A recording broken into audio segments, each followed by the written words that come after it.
अजय राय ने वाराणसी कमिश्नर पर लगाया आरोप, चुनाव आयोग से की कमिश्नर को हटाने की मांग। अशोक गहलोत ने प्रेस कॉन्फ्रेंस कर अमेठी वासियों को कांग्रेस के प्रति किया जागरूक, इस दौरान बीजेपी पर जमकर साधा निशाना। टीएमसी विधायक विवेक गुप्ता ने भदोई में किया जनसंपर्क, इंडिया गठबंधन प्रत्याशी के लिए किया जनसंपर्क।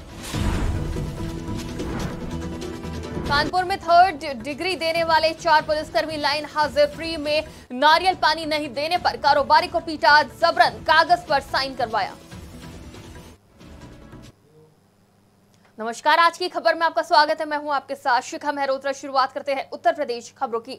वाराणसी लोकसभा सीट से कांग्रेस प्रत्याशी अजय राय ने चुनाव आयोग से वाराणसी के कमिश्नर कौशल राज शर्मा को हटाने की मांग करी है। अजय राय ने कहा कि वाराणसी कमिश्नर कौशल राज शर्मा को प्रधानमंत्री नरेंद्र मोदी का चहेता है, साथ ही प्रधानमंत्री नरेंद्र मोदी के रोड शो में हुए पैसे के खर्च को आयोग से संज्ञान में लेने की मांग की है। अजय राय ने आरोप लगाया है कि नामांकन फॉर्म में कुछ पैराग्राफ को छोड़ा गया है और उसे छुपाया गया, इस पर चुनाव आयोग संज्ञान ले। वहीं अजय राय ने कहा कि अगर हमारी सरकार आती है तो बनारस को मेट्रो दिया जाएगा। बिल्कुल, मैंने ये लिखकर भेजा, चुनाव आयोग को पहले लिख कर दिया, लेटर है कि तत्काल 4 साल 7-8 महीने से यहाँ पर डटे हैं कमिश्नर जो यहाँ पे हैं, डीएम थे, ये कमिश्नर हो गए, 4 साल से ऊपर यहाँ पे डटे, 5 साल होने जा रहा है कौशल राज शर्मा, इनको तत्काल यहाँ से हटाया जाए ताकि वो निष्पक्ष चुनाव हो सके। बिल्कुल, मैंने ये लिखकर भेजा, चुनाव आयोग को पहले लिख कर दिया, लेटर है कि तत्काल 4 साल 7-8 महीने से यहाँ पर डटे हैं कमिश्नर जो। अमेठी में पूर्व मुख्यमंत्री अशोक गहलोत ने प्रेस कॉन्फ्रेंस का आयोजन किया, जहां अमेठी वासियों को कांग्रेस के प्रति जागरूक किया। प्रेस कॉन्फ्रेंस के दौरान पूर्व मुख्यमंत्री ने बीजेपी पार्टी पर जमकर निशाना साधते हुए कहा कि बीजेपी पार्टी केवल झूठ बोलती है, बीजेपी केवल एक पीएम मोदी के नाम पर वोट मांगती है। प्रयागराज के हंडिया विधानसभा क्षेत्र में टीएमसी से पश्चिम बंगाल जोड़ा साखो विधानसभा के विधायक विवेक गुप्ता ने भदोई इंडिया गठबंधन के प्रत्याशी ललितेश पति त्रिपाठी के लिए संपर्क अभियान चलाया। टीएमसी विधायक ने 5 विधानसभा में दौरा कर समस्त मतदाताओं सहित वैश्य समाज के लोगों से भी टीएमसी प्रत्याशी ललितेश पति त्रिपाठी को जिताने की अपील करी। इस दौरान विवेक गुप्ता ने भाजपा पर निशाना साधते हुए कहा कि जिस तरीके से भाजपा सरकार और भाजपा सरकार के सांसद विधायक लोगों को गुमराह करके उनके वोट लेते हैं और उसके बाद विकास के नाम पर केवल खाना पूर्ति किया जाता है। मैं भदोई की जनता को सबसे पहले तो आपके मार्फत से नमस्कार प्रणाम करना चाहता हूं। हमारा इस बार पार्टी तृणमूल पार्टी जो ममता बनर्जी, जो देश में इकलौती मुख्यमंत्री महिला मुख्यमंत्री है और इकलौती शेरनी है जो मोदी से डायरेक्ट टक्कर लेती है, उसके पार्टी से आए हैं। हमारा सिंबल आपको यहाँ पे दिख रहा है, दो डाली 6 पत्ता। हम लोग इस बार ललितेश त्रिपाठी जी के लिए आए, 7 नंबर बटन दबा के उनको आप लोग जिताएं, आशीर्वाद दें, ये करने आए हैं। आज यहाँ पर हमने अपने सब व्यापारी भाइयों के बीच में एक मीटिंग किया, उसमें हमने उनको समझाया कि कैसे मोदी जी ने व्यापारियों का अस्त व्यस्त कर रखा है, व्यापारियों के जीवन को पूरा उलट पुलट कर दिया है और इस बार मौका है मोदी जी को एक सबक सिखाने का और ये बताने का कि व्यापारी भी एक वर्ग है जिसने आपको बहुत टैक्स दिया, प्यार दिया, मोहब्बत दिया, वोट भी दिया, मगर अब कुछ भी नहीं देगा और अब अपना बदला जरूर लेगा। मैं भदोई मेरठ में शनिवार को पीवीएस मॉल के आइनॉक्स थिएटर पहुंचे प्रसिद्ध अभिनेता मनोज वाजपेयी ने अपनी आने वाली फिल्म भैया जी का प्रमोशन किया।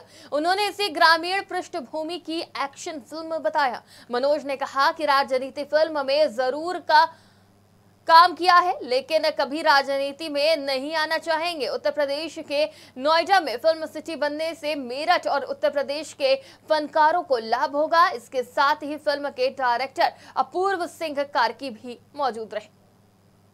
भैया जी 24 मई को आ रही है, उसके प्रचार के लिए हम लोग मेरठ आए हैं। मेरठ के हमारे बहुत सारे दोस्तों की डिमांड थी, उनका संदेश था कि मेरठ में जरूर आओ। 24 मई को आ रही है, आप लोग जरूर देखिए। भैया जी 24 मई को आ रही है। कानपुर के नौबस्ता थाना क्षेत्र के अंतर्गत नारियल पानी की दुकान लगाने वाले एक युवक की पुलिस कर्मियों ने पिटाई कर दी। उसकी गलती सिर्फ इतनी थी कि उसने फ्री में नारियल पानी और रोज पुलिस को 1000 रुपए देने से मना कर दिया था। जब युवक द्वारा इसकी वीडियो बनाई गई तो पुलिसकर्मी उसे थाने ले गए और वहां पर उसे 3rd डिग्री दी गई। पीड़ित दुकानदार ने पीआरवी पुलिस द्वारा किए गए अत्याचार का वीडियो बनाकर सोशल मीडिया पर वायरल कर दिया, जिस पर कानपुर एसीपी ने चारों आरोपियों सिपाही को सस्पेंड कर जांच कर कार्रवाई की बात की। एक नौबस्ता की पीआरवी के कुछ कर्मचारियों पर एक व्यक्ति के द्वारा आरोप लगाया गया था कि उनके द्वारा जो है वो नारियल पानी लिया जा रहा है बिना पैसे दिए हुए। उस क्रम में जो है वो एसीपी स्वरूप नगर एक जांच ऑलरेडी कर रहे हैं। जो प्रारंभिक तथ्य हैं उसके आधार पे चारों पुलिसकर्मियों को जो है वो तत्काल प्रभाव से लाइन हाजिर कर दिया गया है। उसकी फॉर्मल जो इंफॉर्मेशन है एक अलीगढ़ के निजी कॉलेज की महिला प्रिंसिपल के साथ शहर के प्रमुख उद्योगपति और उसके अन्य साथियों के द्वारा प्रिंसिपल के ऑफिस में घुसकर अपने गुंडों के साथ मारपीट की।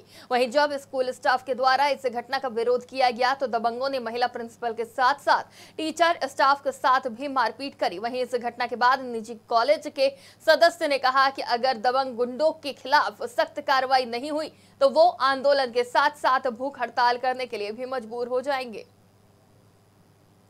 देखिए, ये घटना मैं आपको सुबह से बताता हूँ कि यहाँ पर जो शिक्षण समय होता है उस समय पर कुछ बाहरी बच्चे यहाँ पर खेल रहे थे।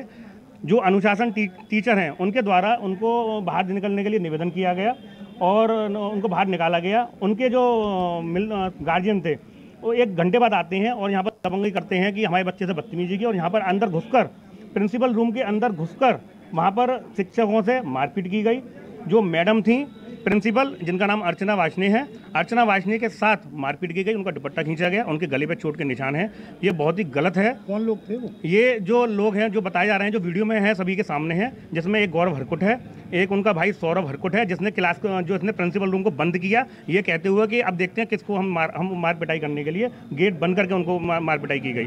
और तीसरे एक बता रहे हैं जो यहाँ के जो निलंबित अध्यक्ष हैं मास्टर ओम प्रकाश, उनके लड़के हैं अनुज।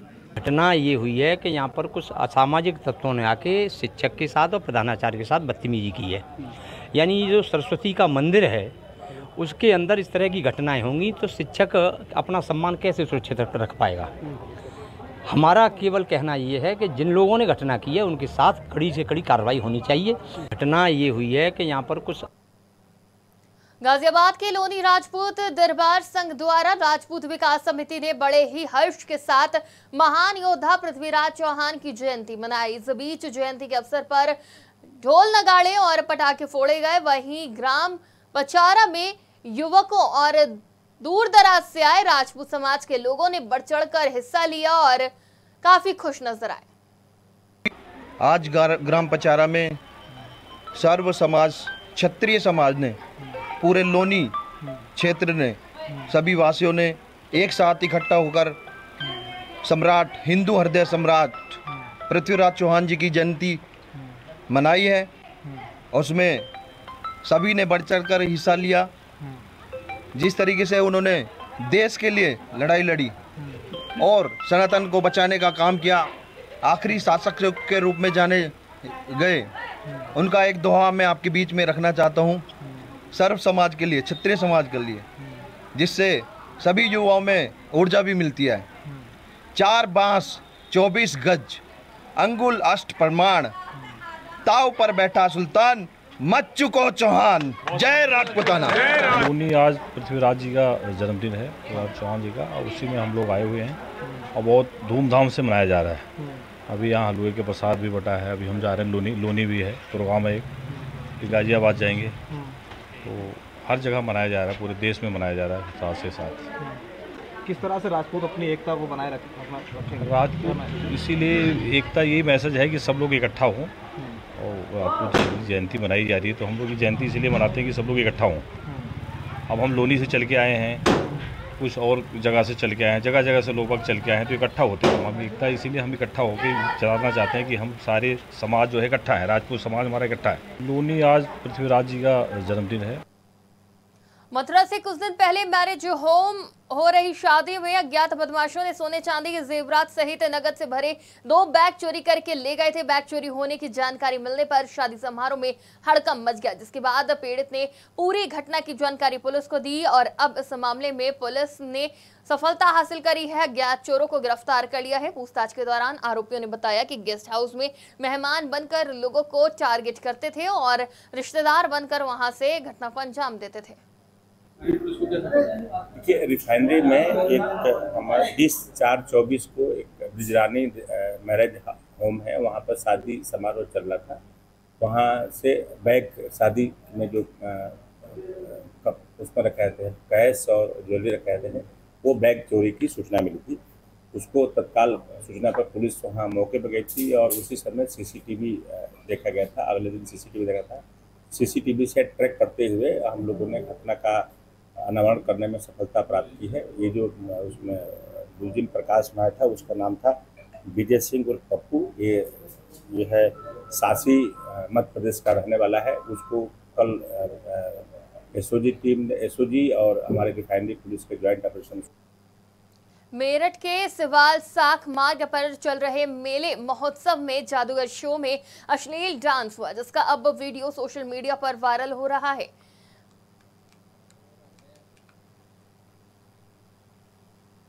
सीतापुर में आशा बहुओं ने जमकर प्रदर्शन किया। दरअसल परिश्रमिक के नाम पर वसूली के मामले में परसेंडी सीएचसी में तैनात ब्लॉक प्रोग्राम मैनेजर को रिश्वत न देने पर आशाओं को 2 वर्ष से टीम वेस्ट इन्वेस्टिगेशन नहीं मिला है।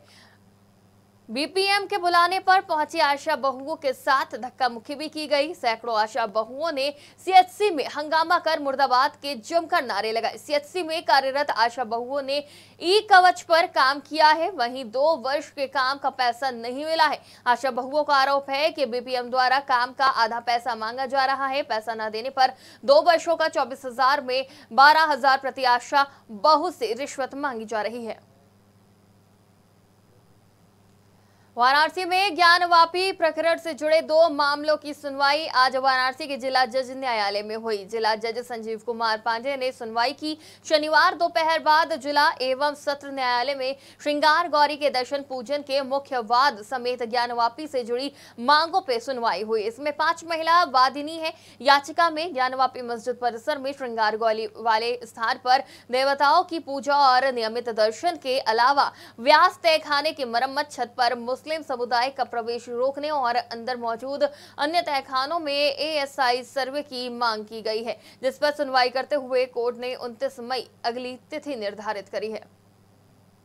आज जो कि मुकदमे में जिला जज द्वारा पहले भी पत्रावली करी की गई थी।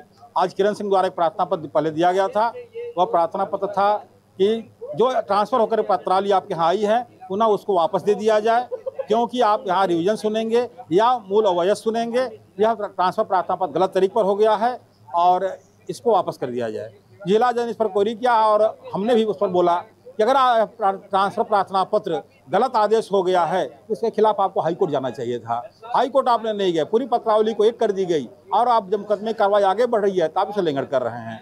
एक मुकदमा 34/23 शैलेंद्र पाठक ब्यास बनाम अनियमित जामिया वगैरह, जिसमें आज ब्यासी के तहखाने पूजा प्रारंभ हो गया उनके आदेश से, वह तहखाना डीएम जिलाधिकारी वाराणसी को सुपुर्दगी में दे दी गई है।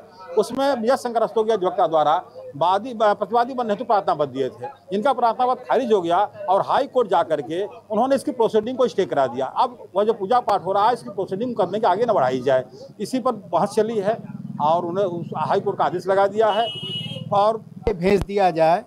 और दूसरा विषय था कि एएसआई का 5 फरवरी को जो प्रार्थना पत्र दिया गया था उसमें एएसआई के द्वारा अभी सर्वे शेष है, उस सर्वे को कराए, तो इस पे जज साहब एग्री हुए।